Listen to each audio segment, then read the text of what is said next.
ಜಮೀರ್ ಅಹಮದ್ ಖಾನ್ಗೆ ಮತ್ತೊಂದು ಸಂಕಷ್ಟ. ಮುಸ್ಲಿಂ ಧರ್ಮಗುರುಗಳ ಮೂಲಕ ತನ್ನ ಪರ ಬ್ಯಾಟಿಂಗ್. ಧರ್ಮಗುರುಗಳಿಗೆ ಹೇಳಿ ಸುದ್ದಿಗೋಷ್ಠಿ ಮಾಡಿಸಿದ್ರ ಸಚಿವ ಜಮೀರ್ ಅಹಮದ್ ಖಾನ್. ಈಗಾಗಲೇ ತನ್ನ ಮಂತ್ರಿಗಿರಿಯನ್ನ ಉಳಿಸ್ಕೊಳ್ಳೋದಿಕ್ಕೆ ಅಥವಾ ತನ್ನ ಯಾವುದೇ ರೀತಿಯಲ್ಲಿ ತನ್ನ ಮೇಲೆ ಇಂತಹ ಬಂದಿರುವ ಅಪವಾದವನ್ನ ಹೋಗಲಾಡಿಸ್ಕೊಳ್ಳೋದಿಕ್ಕೆ ಜಮೀರ್ ಅಹಮದ್ ಅವರು ಒಂದಲ್ಲ ಒಂದು ತಂತ್ರಗಾರಿಕೆಯನ್ನ ಮಾಡ್ತಾ ಇದ್ದಾರೆ. ಆ ಒಂದು ತಂತ್ರಗಾರಿಕೆ ಇದೀಗ ಮುಸ್ಲಿಂ ಧರ್ಮಗುರುಗಳ ಮೂಲಕ ತನ್ನ ಪರ ಬ್ಯಾಟಿಂಗ್ ಅನ್ನ ಮಾಡೋದಕ್ಕೆ ಸುದ್ದಿಗೋಷ್ಠಿಯನ್ನ ಮಾಡಿಸಿದ್ರ ಜಮೀರ್ ವಿರುದ್ಧ ಹೈಕಮಾಂಡ್ಗೆ ಮತ್ತೊಂದು ದೂರು ದಾಖಲಾಗಿದೆ. ಸುದ್ದಿಗೋಷ್ಠಿಗೆ ಬಾರದೆ ಇರೋರ ಹೆಸರು ಕೂಡ ಪ್ರಸ್ತಾಪ ಮಾಡಿದ್ದು, ಪತ್ರಕ್ಕೆ ಸಹಿ ಮಾಡದಿದ್ರು ಜಮೀರ್ ಪರ ಅಂತ ಹೇಳಿ ಪ್ರಚಾರವನ್ನ ಮಾಡಿದ್ದಾರೆ. ತನ್ನ ಸ್ಥಾನವನ್ನ ಗಟ್ಟಿಗೊಳಿಸಿಕೊಳ್ಳೋದಿಕ್ಕೆ ಜಮೀರ್ ಹೊಸ ಆಟ ಶುರು ಮಾಡಿದ್ರ. ಮತ್ತೆ ಬಯಲಾಯ್ತಾ ಜಮೀರ್ ಹೊಸ ಆಟ.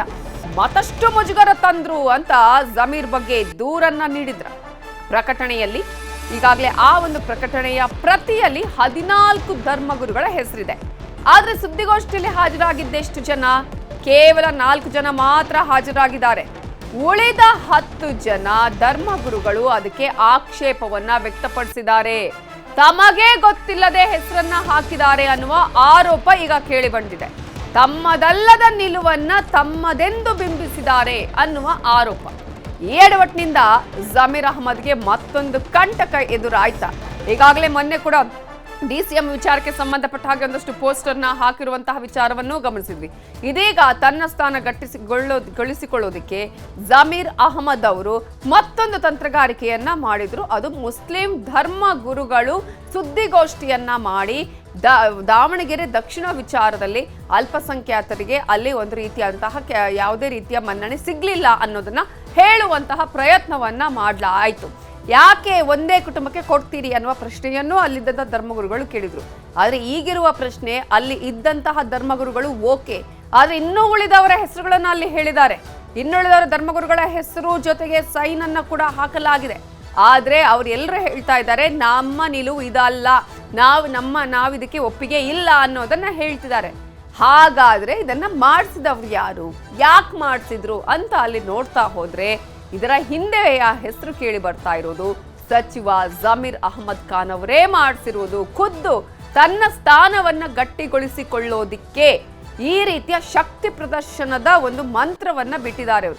ಶಕ್ತಿ ಪ್ರದರ್ಶನವನ್ನ ಮಾಡೋದ್ರ ಮೂಲಕ ಈಗ ಏನು ಆಗ್ಬಾರ್ದು, ನಮ್ಮವರನ್ನ ಕೆಣಕಿದ್ರೆ ಸುಮ್ಮನಿರಲ್ಲ ಅಥವಾ ಅದು ದೊಡ್ಡ ಮಟ್ಟದಲ್ಲಿ ಹೋರಾಟವು ಕೂಡ ನಡಿಬಹುದು ಅನ್ನೋದನ್ನ ಸಂದೇಶ ಕೊಡುವ ಪ್ರಯತ್ನ ಮಾಡಿದ್ರು. ಬಟ್ ಆ ತಂತ್ರಗಾರಿಕೆಯೂ ಕೂಡ ಇದೀಗ ಒಂದು ರೀತಿಯಲ್ಲಿ ವಿಫಲ ಆದ ಹಾಗೆ ಕಾಣಿಸ್ತಾ ಇದೆ. ಇದೇ ವಿಚಾರಕ್ಕೆ ಸಂಬಂಧಪಟ್ಟ ಹಾಗೆ ಇನ್ನಷ್ಟು ಡೀಟೇಲ್ಸ್ ಕೊಡೋದಕ್ಕೆ ನಮ್ಮ ರಿಪೋರ್ಟರ್ ಕೃಷ್ಣ ಈಗ ನೇರ ಸಂಪರ್ಕದಲ್ಲಿ ಜಾಯಿನ್ ಆಗಿದ್ದಾರೆ. ಕೃಷ್ಣ, ತನ್ನ ಸ್ಥಾನವನ್ನ ಗಟ್ಟಿಗೊಳಿಸಿಕೊಳ್ಳೋದಿಕ್ಕೆ ಈಗ ಬಂದಿರುವ ಆರೋಪದಿಂದ ಮುಕ್ತ ಆಗೋದಿಕ್ಕೆ ಜಮೀರ್ ಅಹಮದ್ ಅವರು ಪ್ರತಿದಿನ ಒಂದೊಂದು ತಂತ್ರಗಾರಿಕೆಯನ್ನ ಮಾಡ್ತಿದ್ದಾರೆ. ಅದರಲ್ಲಿ ಮೊನ್ನೆ ನೋಡಿದ್ವಿ, ಡಿಸಿಎಂ ವಿಚಾರದಲ್ಲಿ ಪೋಸ್ಟರ್ ಮೂಲ ಹರಿಬಿಡುವಂತಹ ಕೆಲಸಗಳನ್ನ ಒಂದಷ್ಟು ಮಾಡಿದ್ರು ಒಂದು ಜನ. ಇದೀಗ ನೋಡಿದ್ರೆ ಧರ್ಮಗುರುಗಳನ್ನೇ ಮುಂದಿಟ್ಟು ಈ ರೀತಿಯಾಗಿ ಶಕ್ತಿ ಪ್ರದರ್ಶನದ ಅಥವಾ ಇಲ್ಲಿ ತಮ್ಮನ್ನ ಮುಟ್ಟಿದ್ರೆ ಏನಾಗಬಹುದು ಅನ್ನೋದನ್ನ ಹೇಳುವಂತಹ ಪ್ರಯತ್ನ. ಆದ್ರೆ ಇದುವೇ ಹೇಗೆ ಕಂಟಕ ಆಗಬಹುದು ಜಮೀರ್ಗೆ ಈಗ? ಖಂಡಿತವಾಗ್ಲೂ ನಮಿತಾ, ಈ ರೀತಿಯಿಂದ ಬೆಳವಣಿಗೆ ಸಹಜವಾಗಿಯೇ ಕಾಂಗ್ರೆಸ್ಗೆ ಎಲ್ಲನೂ ಕೂಡ ಗೊತ್ತಾಗಿರುತ್ತೆ. ಒಂದು ವೇಳೆ ಏನಾದರೂ ಈ ರೀತಿ ಆಗಿದೆ ಅಂತ ಗೊತ್ತಾಗಿ ಅದನ್ನು ಹೈಕಮಾಂಡ್ ಕಳಿಸಿದ್ರೆ ಸಚಿವ ಜಮೀರ್ ಅಹಮದ್ ಅವರಿಗೆ ಮತ್ತಷ್ಟು ಸಂಕಷ್ಟ ಎದುರಾಗುವಂತ ಸಾಧ್ಯತೆ ಕೂಡ ಇರುವಂತದ್ದು. ಈಗಾಗಲೇ ದಾವಣಗೆರೆ ದಕ್ಷಿಣ ವಿಧಾನಸಭಾ ಕ್ಷೇತ್ರದಲ್ಲಿ ಮುಖ್ಯವಾಗಿ ಚುನಾವಣಾ ವಿರುದ್ಧವಾಗಿ ಕೆಲಸವನ್ನ ಮಾಡಿದ್ದಾರೆ, ಪಕ್ಷ ವಿರೋಧಿ ಚಟುವಟಿಕೆಯನ್ನ ಮಾಡಿದ್ದಾರೆ ಅನ್ನೋ ಆರೋಪದಲ್ಲಿ ಈಗ ಮಂತ್ರಿ ಸ್ಥಾನ ಕಳೆದುಕೊಳ್ಳುವಂತ ಒಂದು ಆತಂಕದಲ್ಲಿದ್ದಾರೆ. ಈಗ ಹೇಗಾದ್ರೂ ಮಾಡಿ ಮಂತ್ರಿ ಸ್ಥಾನವನ್ನು ಉಳಿಸಿಕೊಳ್ಳಬೇಕು ಅನ್ನೋ ನಿಟ್ಟಿನಲ್ಲಿ ಒಂದಲ್ಲ ಒಂದು ತಂತ್ರಗಾರಿಕೆಯನ್ನು ಮಾಡ್ತಿರುವಂತದ್ದು. ಮೊನ್ನೆ ತಾನೇ ನಾವು ನೋಡಿದ್ವಿ, ಒಂದು ಕಡೆ ಡಿಸಿಎಂ ಅಸ್ತ್ರವನ್ನ ಪ್ರಯೋಗವನ್ನ ಮಾಡಿದ್ರು. ತಮ್ಮ ಅಭಿಮಾನಿಗಳ ಮುಖಾಂತರವಾಗಿ ಡಿಸಿಎಂ ಅವರಿಗೆ ಕೊಡಬೇಕು, ಯಾವುದೇ ಕಾರಣಕ್ಕೂ ಕೂಡ ಜಮೀರ್ ಅವರನ್ನ ನಿರ್ಲಕ್ಷ್ಯ ಮಾಡಬಾರದು ಅನ್ನೋ ಪೋಸ್ಟ್ ಅನ್ನು ಕೂಡ ನೋಡಿದ್ವಿ. ಈಗ ಮುಸ್ಲಿಂ ಧರ್ಮಗುರುಗಳು ಕೂಡ ಸುದ್ದಿಗೋಷ್ಠಿಯನ್ನು ಮಾಡಿದರೆ ಜಮೀರ್ ಅಹಮದ್ ಅವರ ಪರವಾಗಿ ಸುದ್ದಿಗೋಷ್ಠಿಯನ್ನು ಮಾಡೋದ್ರ ಮುಖಾಂತರವಾಗಿ ಅವರು ಬೆನ್ನಿಗೆ ನಿಲ್ಲುವಂತ ನಿಟ್ಟಿನಲ್ಲಿ ಕೂಡ ಮುಂದಾಗಿದ್ದಾರೆ. ಯಾವುದೇ ಕಾರಣಕ್ಕೂ ಕೂಡ ಅವರು ಸಂಪುಟದಿಂದ ಕೈಬಿಡಬಾರದು ಅನ್ನೋ ಒಂದು ಸಂದೇಶವನ್ನು ಕೊಟ್ಟಿದ್ದಾರೆ. ಆದ್ರೆ ಇಲ್ಲಿ ನೋಡಬೇಕಾಗುತ್ತೆ ಏನಂತಂದ್ರೆ, ಮುಸ್ಲಿಂ ಧರ್ಮಗುರುಗಳು 14 ಜನರಲ್ಲಿ ಕೇವಲವಾಗಿ 14 ಜನರು ಪತ್ರಿಕಾ ಪ್ರಕಟಣೆ ಇದ್ರು ಕೂಡ ಕೇವಲವಾಗಿ ಸುದ್ದಿಗೋಷ್ಠಿಯಲ್ಲಿ ಭಾಗಿಯಾದಂತವರು ಕೇವಲವಾಗಿ 4 ಜನ ಮಾತ್ರ. ಇನ್ನು ಉಳಿದಿರತಕ್ಕಂತ 10 ಜನ ಧರ್ಮಗುರುಗಳು ಕೂಡ ಇದೀಗ ಆಕ್ಷೇಪವನ್ನು ಕೂಡ ವ್ಯಕ್ತಪಡಿಸ್ತಾ ಇರುವಂತದ್ದು ಈ ಒಂದು ಸುದ್ದಿಗೋಷ್ಠಿಗೆ. ಈಗಾಗಲೇ ಇಲ್ಲ ಒಂದ್ ಕಡೆ ಮುಸ್ಲಿಂ ಸಮುದಾಯದಲ್ಲಿ ಸಚಿವ ಜಮೀರ್ ಅಹಮದ್ ಅವರು ಪ್ರಭಾವಿ ನಾಯಕರು ಅನ್ನುವಂಥದ್ದು ಗುರುತಿಸಿಕೊಂಡಿದ್ದಾರೆ. ಇಲ್ಲ ಒಂದ್ ಕಡೆ ನಾನಿಲ್ಲ ಅಂತಂದ್ರೆ ಸಮುದಾಯ ಇಲ್ಲ, ಮತ್ತೆ ಕಾಂಗ್ರೆಸ್ಗೂ ಕೂಡ ಇಲ್ಲ, ನಷ್ಟ ಆಗುತ್ತೆ ಅನ್ನೋ ಒಂದು ನಿಟ್ಟಿನಲ್ಲೂ ಕೂಡ ಅವ್ರು ನಡ್ಕೊಳ್ತಾ ಇರುವಂತದ್ದು. ಈಗ ಒಂದು ಕಾಂಗ್ರೆಸ್ ಬಣದಲ್ಲಿರ್ತಕ್ಕಂಥ ಅಲ್ಪಸಂಖ್ಯಾತ ಬಣವೇ ಜಮೀರ್ ಅಹಮದ್ ಅವರ ತಿರುಗಿ ಬಿದ್ದಿರುವಂತದ್ದು. ಅವ್ರನ್ನ ಹೇಗಾದ್ರೂ ಮಾಡಿ ಈಗ ಪಕ್ಷ ವಿರೋಧಿ ಚಟುವಟಿಕೆಯಲ್ಲಿ ಸಿಲ್ಕೊಂಡಿರುವಂತಹ ಸಂದರ್ಭದಲ್ಲಿ ಅವ್ರನ್ನ ಸಂಪುಟದಿಂದ ಕೈ ಬಿಡಿಸುವಂತ ನಿಟ್ಟಿನಲ್ಲಿ ಕೂಡ ಒಂದಷ್ಟು ತಂತ್ರಗಾರಿಕೆಯನ್ನು ಮಾಡೋದ್ರ ಮುಖಾಂತರವಾಗಿ ಕಾಂಗ್ರೆಸ್ನವರು ಕೂಡ ಪ್ರಯತ್ನ ಕೂಡ ನಡೀತಾ ಇದೆ. ಹಾಗಾಗಿನೇ ಸಂಪುಟದಲ್ಲಿ ಈಗಾಗಲೇ ಮುಂದಿರಬೇಕು ಅನ್ನೋ ನಿಟ್ಟಿನಲ್ಲಿ ಸಚಿವ ಜಮೀರ್ ಅಹಮದ್ ಅವರು ಒಂದು ರೀತಿ ಮುಸ್ಲಿಂ ಧರ್ಮಗುರುಗಳ ಮುಖಾಂತರವಾಗಿ ಸುದ್ದಿಗೋಷ್ಠಿಯನ್ನು ಮಾಡೋದ್ರ ಮುಖಾಂತರವಾಗಿ ತಮ್ಮ ಪರವಾಗಿ ಬ್ಯಾಟ್ ಬೀಸ್ ಮಾಡುವಂತ ನಿಟ್ಟಿನಲ್ಲಿ ಕೂಡ ಈಗಾಗಲೇ ಮುಂದಾಗಿರುವಂತದ್ದು. ಅದ್ರ ಜೊತೆಗೆ ಈಗಾಗಲೇ ಇವತ್ತು ಸುದ್ದಿಗೋಷ್ಠಿಯಲ್ಲಿ ಕೂಡ ಜಮೀರ್ ಅಹಮದ್ ಅವರ ಪರವಾಗಿ ಒಂದು ರೀತಿ ದೊಡ್ಡ ಮಟ್ಟದ ಬ್ಯಾಟಿಂಗ್ ಅನ್ನು ಮಾಡೋದ್ರ ಮುಖಾಂತರವಾಗಿ ಒಂದು ರೀತಿ ಹೈಕಮಾಂಡ್ ನಾಯಕರು ಕೂಡ ಸಂದೇಶವನ್ನು ಕೊಟ್ಟಿದ್ದಾರೆ.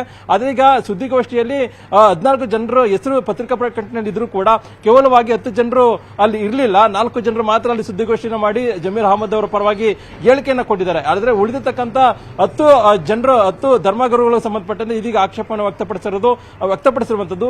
ಈ ಒಂದು ವಿಚಾರವನ್ನ ಸದ್ಯಕ್ಕೆ ಈಗಾಗಲೇ ಹೈಕಮಾಂಡ್ ನಾಯಕರಿಗೂ ಕೂಡ ಮತ್ತೊಂದು ದೂರನ್ನ ಜಮೀರ್ ಅಹಮದ್ ಅವರ ವಿರುದ್ಧವಾಗಿ ದೂರನ್ನ ಸಲ್ಲಿಕೆಯನ್ನ ಈಗ ಧರ್ಮಗುರುಗಳು ಮತ್ತೆ ಕಾಂಗ್ರೆಸ್ ಇರತಕ್ಕಂಥ ಒಂದು ಅಲ್ಪಸಂಖ್ಯಾತ ಬಣ ಮಾಡ್ತಾ ಇರುವಂತದ್ದು. ಈ ಒಂದು ದೂರಿನ ಆಧಾರದ ಮೇಲೆ ಬರುವಂತ ದಿನಗಳಲ್ಲಿ ಕೂಡ ಜಮೀರ್ ಅಹಮದ್ ಅವರಿಗೆ ಮತ್ತೊಂದು ಕೂಡ ಒಂದು ಸಂಕಷ್ಟ ಅಥವಾ ಕ್ರಮ ಕಟ್ಟಿಟ್ಟ ಬುತ್ತಿ ಅನ್ನುವಂಥದ್ದು ಕೂಡ ಕಾಂಗ್ರೆಸ್ ವಲಯದಲ್ಲಿ ಈಗಾಗಲೇ ಕೇಳಿ ಬರ್ತಾ ಇರುವಂತದ್ದು. ಯಾಕಂದ್ರೆ ಈಗಾಗಲೇ ದಾವಣಗೆರೆ ದಕ್ಷಿಣ ವಿಧಾನಸಭಾ ಕ್ಷೇತ್ರವನ್ನ ಕಾಂಗ್ರೆಸ್ ಅತ್ಯಂತ ಗಂಭೀರವಾಗಿ ಪರಿಗಣಿಸಿದೆ. ಯಾರೆಲ್ಲ ಪಕ್ಷ ವಿರೋಧವಾಗಿ ಕೆಲಸವನ್ನ ಮಾಡಿದ್ರು ಅವರ ವಿರುದ್ಧವಾಗಿ ಕೂಡ ಕಾಂಗ್ರೆಸ್ ಕ್ರಮವನ್ನು ಕೈಗೊಳ್ತಾ ಇದೆ.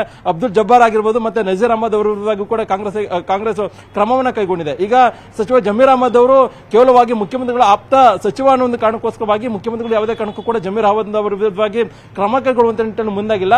ಬಹುಶಃ ಬರುವಂತ ದಿನಗಳಲ್ಲಿ ಸಂಪುಟ ಪುನರಚನೆ ಆಯ್ತು ಅಂತಂದ್ರೆ ಆಗ ಎಲ್ಲ ಒಂದ್ ಕಡೆ ಸಂಪುಟ ಪುನರಚನೆ ಸಹಜವಾಗಿನೇ ಹಿರಿಯರನ್ನ ಕೈಬಿಟ್ಟು ಬೇರೆಯವ್ರಿಗೆ ಅವಕಾಶ ಮಾಡಬೇಕು ಅನ್ನೋ ಲೆಕ್ಕಾಚಾರದ ಆಧಾರದ ಮೇಲೆ ಜಮೀರ್ ಅಹಮದ್ ಅವ್ರನ್ನ ಸಂಪುಟದ ಕೈಬಿಟ್ಟು ಬೇರೆಯವರಿಗೆ ಅವಕಾಶ ಮಾಡಿಕೊಡುವಂತ ನಿಟ್ಟಿನಲ್ಲಿ ಕೂಡ ಮುಖ್ಯಮಂತ್ರಿಗಳು ಆಲೋಚನೆಯನ್ನು ಮಾಡುವಂತ ನಿಟ್ಟಿನಲ್ಲಿ ಕೂಡ ಮುಂದಾಗಿದ್ದಾರೆ.